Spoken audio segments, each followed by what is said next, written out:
Olá, meu nome é Guilherme Madeira Martins, professor de Direito Constitucional aqui do Fluxo Ensino, e no vídeo de hoje nós vamos começar uma série sobre um dos temas mais importantes do direito constitucional, que é o controle de constitucionalidade. No vídeo de hoje, o tema é Fundamentos do Controle de Constitucionalidade. O que fundamenta essa ideia conhecida como controle de constitucionalidade? Antes, vamos começar com um conceito bem prévio. Conceito prévio porque não é um conceito ainda perfeito. Nós iremos aprimorar esse conceito ao longo dos próximos vídeos. Mas quando você pensar em controle de constitucionalidade, eu quero que você tenha a seguinte imagem em mente. O controle de constitucionalidade é uma análise de compatibilidade entre uma lei e a Constituição. Como eu disse, não é um conceito perfeito. Iremos ainda aprimorar esse conceito nos próximos vídeos. Mas ele é um excelente ponto de partida. O controle de constitucionalidade é uma análise de compatibilidade entre uma lei e a Constituição. Então, nesse sentido, fazer controle de constitucionalidade é, em certo sentido, comparar uma lei com a Constituição. E aí, nessa comparação, ou essa lei é compatível com a Constituição e, portanto, ela é constitucional, podendo permanecer na ordem jurídica, ou, do contrário, essa lei não é compatível com a Constituição e, portanto, ela é inconstitucional. E aí, sendo inconstitucional, ela deve ser eliminada da ordem jurídica. Então, por exemplo, imaginemos uma lei que estabelece a proibição do ingresso de japoneses no transporte coletivo público. Se alguém te perguntar se essa lei é constitucional ou não, o que você vai fazer é exatamente essa análise de compatibilidade entre a lei e a Constituição. E ao fazer essa análise de compatibilidade, você rapidamente vai chegar à resposta que elas são incompatíveis. Que uma lei que proíbe o ingresso de japoneses no transporte coletivo público, ela é claramente inconstitucional. Ela viola o nosso direito à igualdade previsto na Constituição Federal. Então, portanto, essa lei ela é inconstitucional. Então, comecemos com essa ideia básica de controle de constitucionalidade. A compatibilidade entre uma lei e a Constituição. Mas aí, voltando agora ao tópico desse vídeo. O que fundamenta essa ideia do controle de constitucionalidade? E aí eu já vou começar colocando a resposta para essa pergunta. E aí nós vamos desenvolver a explicação para essa resposta durante esse vídeo. O fundamento do controle de constitucionalidade é um princípio básico não só do direito constitucional, mas eu vou além. Um princípio básico do direito como um todo, que é o princípio da supremacia constitucional, que já está aparecendo aí ao meu lado aqui no slide.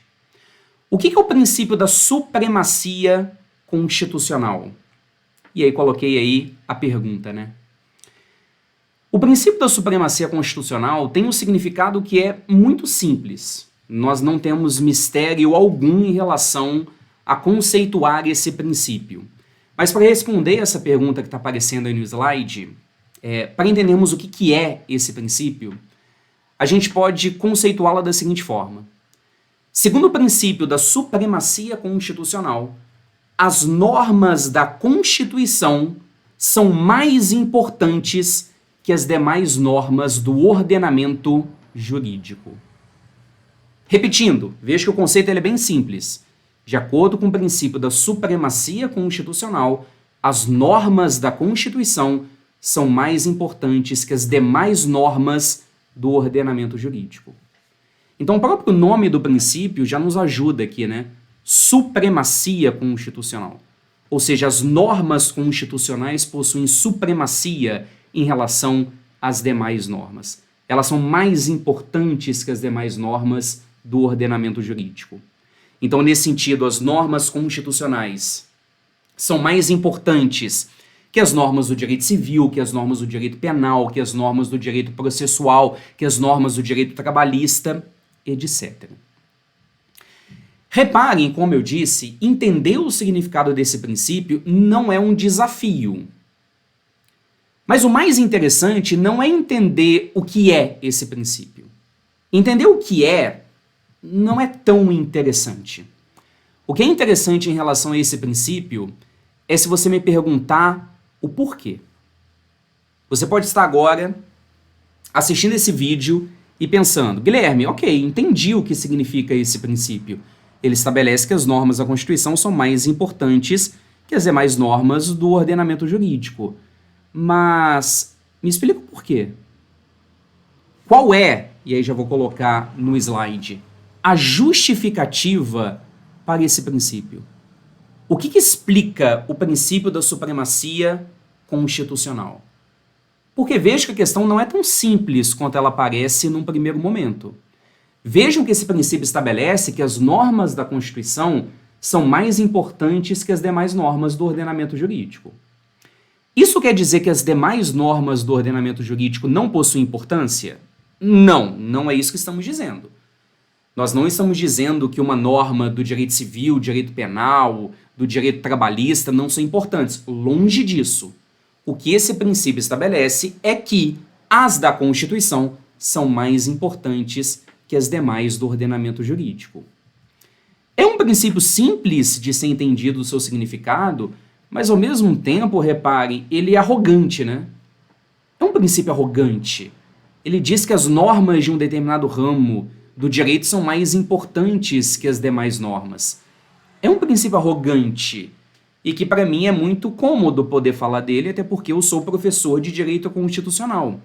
Mas talvez um professor de outra disciplina, ou se você tem uma paixão por uma outra disciplina maior do que a sua paixão pelo direito constitucional, talvez você queira saber o porquê. Guilherme, o que explica essa supremacia constitucional? Pois bem, vamos entender quais são essas justificativas. E aí reparem que eu já estou utilizando aqui a palavra no plural, porque não temos uma única justificativa para a supremacia constitucional. A doutrina constitucional tentou aí, nas últimas décadas, encontrar justificativas que sustentem esse princípio. E a primeira justificativa apresentada, aquela que talvez seja a mais óbvia, é a que está aparecendo aí no slide, que é a chamada supremacia constitucional material. O que diz a supremacia material? Ela vai dispor o seguinte: a supremacia material defende que as normas da Constituição são mais importantes que as demais normas do ordenamento jurídico em razão do seu conteúdo.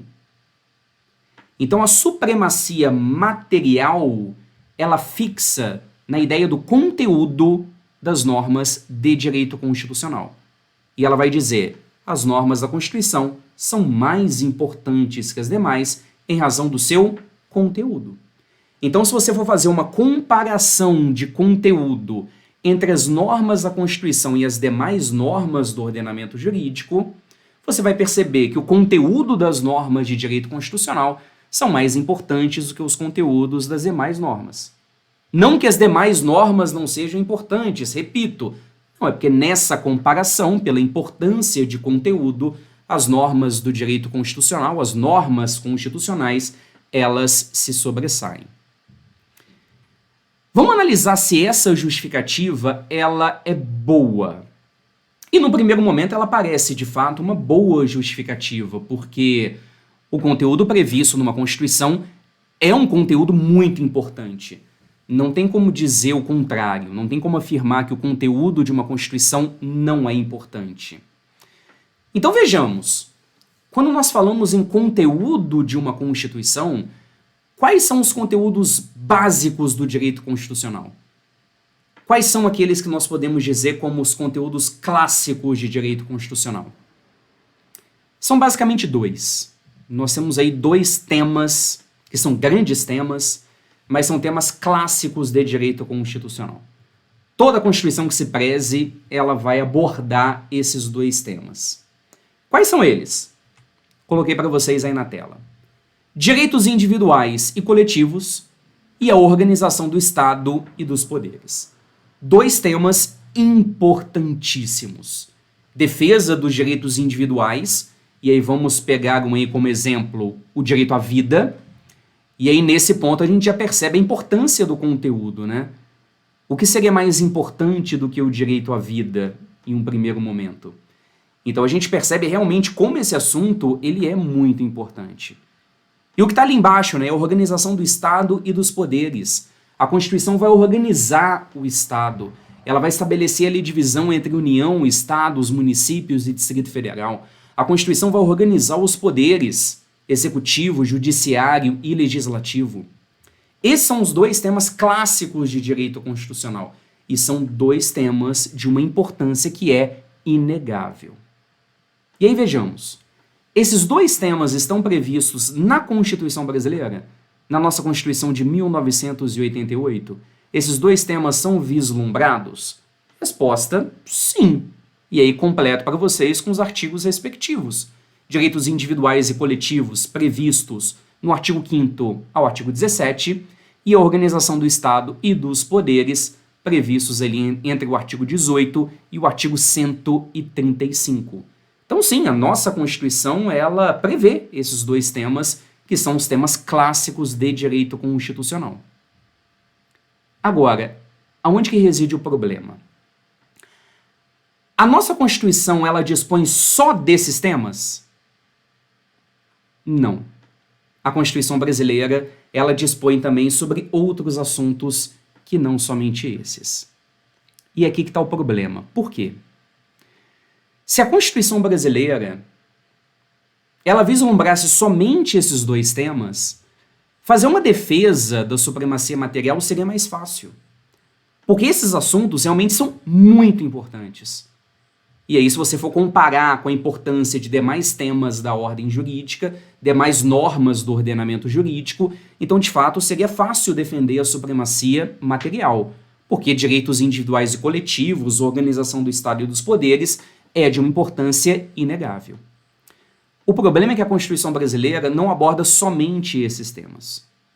Ela tem também outros assuntos, que são assuntos importantes, mas não são assuntos clássicos de direito constitucional. Como, por exemplo, e aí coloquei algumas situações para vocês aí no slide. Nós temos também na Constituição Federal quase um código tributário ali dentro, né? Então temos ali da tributação e do orçamento, artigo 145 a 169.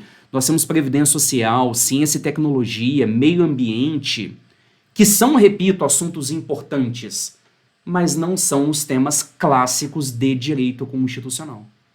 É óbvio que o nosso Constituinte 88, ao acrescentar esses assuntos à Constituição, ele tinha ali um objetivo, né? Ele tinha uma estratégia. Ele realmente quis elevar a importância desses temas. Mas a partir do momento que eu começo a colocar na Constituição assuntos que não são propriamente dito assuntos clássicos de direito constitucional, fica mais difícil defender a supremacia no âmbito material. Fica difícil defender a supremacia das normas constitucionais em razão do seu conteúdo. Porque aí a gente começa a entrar num jogo que é muito subjetivo. Eu posso apresentar uma norma da Constituição e você pode, por exemplo, sacar uma norma do direito civil e a gente entrar ali num debate para ver qual que é mais importante, qual tem um conteúdo mais importante. Então, nesse sentido, a análise fica muito subjetiva e, portanto, complicada de ser defendida. Exatamente por esse motivo que os constitucionalistas deixaram de lado a justificativa material da supremacia constitucional. Então, nesse sentido, essa primeira justificativa apresentada, hoje não é muito defendida. Exatamente porque é muito complicado você defender isso quando nós temos uma Constituição que aborda uma série de assuntos que não aqueles assuntos clássicos de direito constitucional. Então, se a supremacia constitucional material ela não é hoje muito aceita, qual é a outra justificativa que a gente pode analisar? E aí a segunda justificativa apresentada, e aí sigamos aqui com o nosso slide, é a chamada supremacia constitucional formal. Essa justificativa, ela é excelente. Não há como argumentar contra essa justificativa. Ela é muito boa, ela vence o debate. Ela é inquestionável. E aí vejamos, vamos entender essa segunda justificativa, que é a justificativa hoje adotada. Por que as normas da Constituição possuem supremacia em relação às demais normas do ordenamento jurídico? E aí sabe o que a supremacia formal ela diz? Ela vai dizer o seguinte: as normas da Constituição são mais importantes que as demais normas do ordenamento jurídico em razão da posição delas no ordenamento jurídico. Em razão da posição dessas normas no ordenamento jurídico. Sabe por que as normas da Constituição possuem supremacia em relação às demais normas? Porque se você olha o ordenamento jurídico, se você olha a pirâmide gaussiana que vai representar uma ordem jurídica, quais são as normas que estão no topo? São as normas constitucionais. As normas constitucionais estão no topo.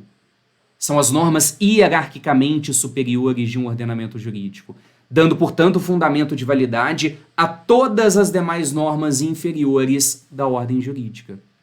Ou seja, as normas da Constituição elas possuem supremacia não em razão do conteúdo delas. Não é necessário entrar nessa discussão subjetiva de conteúdo, onde um pode ter uma opinião e outro uma opinião diferente. Não, aqui a gente pode simplificar a discussão. As normas da Constituição possuem supremacia porque elas estão no topo da ordem jurídica. Elas são as normas hierarquicamente superiores em relação a todas as demais. E aí, dessa forma, com essa supremacia formal, nós conseguimos aí justificar a supremacia constitucional. Ok, entendemos o que estabelece esse princípio, entendemos a justificativa dele, e aí vejamos agora qual é a consequência desse princípio. Se eu aceito o princípio da supremacia constitucional, se eu aceito que as normas da Constituição possuem supremacia em relação às demais normas da ordem jurídica, qual é a consequência disso? E aí a consequência da aceitação desse princípio é uma ideia muito simples. É a ideia de que as normas da Constituição devem ser protegidas. Se elas possuem supremacia, então, consequentemente, elas devem ser protegidas. Precisamos proteger as normas constitucionais. Então, nesse sentido, vamos aí visualizar o nosso ordenamento jurídico. Vejam que eu coloquei aí no slide uma divisão muito simples, onde temos no topo as normas constitucionais e temos embaixo as normas infraconstitucionais. De acordo com o princípio da supremacia constitucional, nós devemos defender as normas constitucionais, as normas que estão no topo da ordem jurídica. Como que a gente pode defender essas normas dos ataques que elas podem sofrer? E aí vamos dividir aqui entre os dois ataques que essas normas podem sofrer. Elas podem sofrer um ataque direto ou elas podem sofrer um ataque indireto. Guilherme, o que você quer dizer com ataque direto ou ataque indireto? Um ataque direto seria um ataque diretamente realizado às normas constitucionais. Ou seja, uma tentativa de eliminar ou de alterar o conteúdo de uma norma constitucional. Então, um ataque que é feito diretamente às normas que estão previstas na Constituição. Diante desses ataques diretos que podem ser realizados, qual é a proteção que o direito constitucional apresentou para essa hipótese? E aí, se você está com o estudo do direito constitucional em dia, você vai ligar o termo ao conceito. Sabe o que o direito constitucional estabeleceu para proteger as normas constitucionais de qualquer ataque direto? É a chamada rigidez constitucional. O que é a rigidez constitucional? É a ideia segundo a qual o procedimento de alteração das normas constitucionais é mais exigente do que o procedimento de alteração das normas infraconstitucionais. Então imagine um político, por exemplo, que, desgostoso do conteúdo da Constituição, queira alterar o seu significado. Ele queira, portanto, fazer um ataque direto ao nosso texto constitucional. Ele vai conseguir desferir esse ataque muito fácil? Não, porque nós temos uma rigidez constitucional. onde eu tenho, de certa forma, uma proteção às normas constitucionais, no qual o procedimento de alteração ele é mais exigente do que o procedimento de alteração das normas infraconstitucionais. Então, pegando a nossa realidade constitucional, qualquer tentativa de alteração do texto constitucional tem que passar pelo procedimento de emenda constitucional, que não é um procedimento muito simples. Nós temos aí uma iniciativa que é bem mais restrita, quórum de aprovação bem elevado, que é o quórum de 3/5, e votação em 2 turnos em cada casa. Então, dessa forma, nós protegemos a Constituição de qualquer tipo de ataque direto. Mas também existe um outro tipo de ataque, que eu chamo aqui de ataque indireto. O que é um ataque indireto?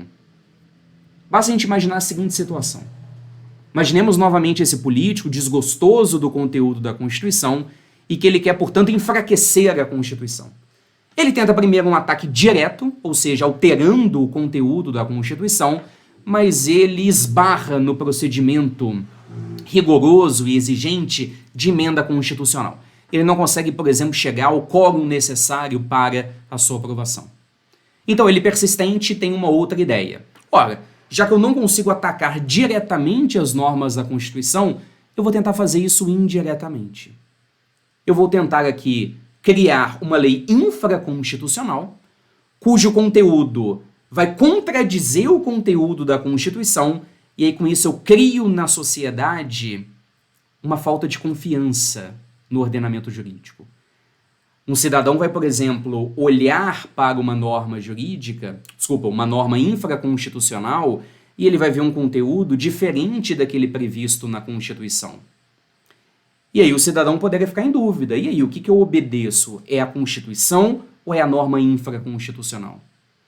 Então, dessa forma, a Constituição pode ser atacada de uma forma indireta, com a criação de normas infraconstitucionais cujo conteúdo é contrário ao conteúdo previsto pela Constituição. Diante de ataques indiretos nesse sentido, qual é a proteção que nós temos?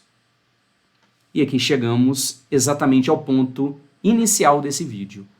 A proteção contra esses ataques indiretos é o controle de constitucionalidade. Porque a partir do momento que eu tenho a criação de uma norma infraconstitucional, cujo conteúdo é contrário àquele previsto na Constituição, ao invés de diminuirmos a confiança na Constituição como um todo, qual é o mecanismo de defesa que nós temos? O controle de constitucionalidade das normas, onde nessa análise de compatibilidade, aquela lei infraconstitucional será tida como incompatível, portanto como inconstitucional, e consequentemente ela terá que ser eliminada da ordem jurídica. Então, dessa forma, protegemos também o texto constitucional. Então, só para a gente deixar aí o slide organizado, consequências do princípio da supremacia constitucional. A consequência é que as normas da Constituição precisam ser protegidas. Como que nós protegemos as normas constitucionais?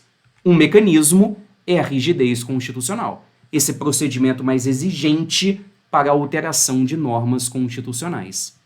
E o segundo mecanismo é o controle de constitucionalidade das normas. As normas inferiores, cujo conteúdo sejam incompatíveis com a da Constituição, devem, portanto, ser eliminadas. Elas serão declaradas como inconstitucionais. Ou seja, tema desse vídeo. Qual é o fundamento do controle de constitucionalidade? O que fundamenta essa ideia do controle de constitucionalidade? Resposta: o princípio da supremacia constitucional.